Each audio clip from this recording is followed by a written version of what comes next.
Okay, so the feature that I get asked about quite a lot is the weighted total column. So we're going to go to the grade centre and the full grade centre,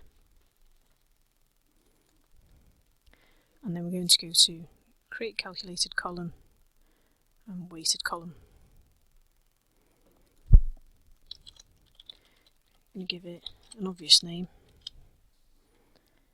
and then we can decide what we want it to display. So we'll give it a score display. And under the section where it says select columns, you should see all your assignment columns in there.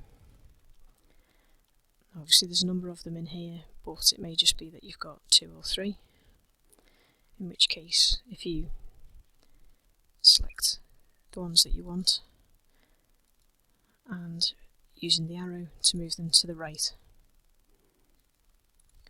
and this allows you to give different weightings to each of the assignments.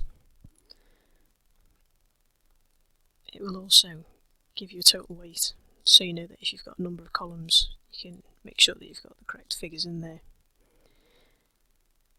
It may, however, if you've got resets, be that each of those resets that you've got in here will make this total add up to more than 100, so it might be 200.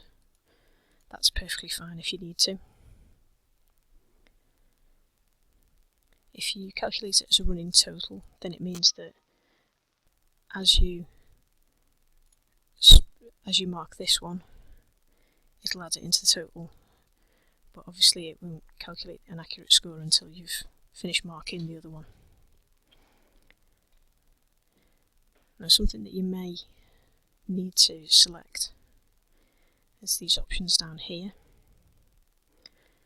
So this is asking if you actually want this weighted total to be included in another calculated column, possibly another weighted total.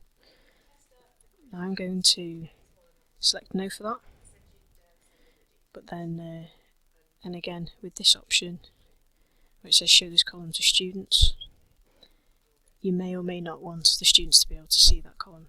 So if you click on to yes or no, I'm going to select no because I don't want them to see it until it's finished, and I'm going to submit.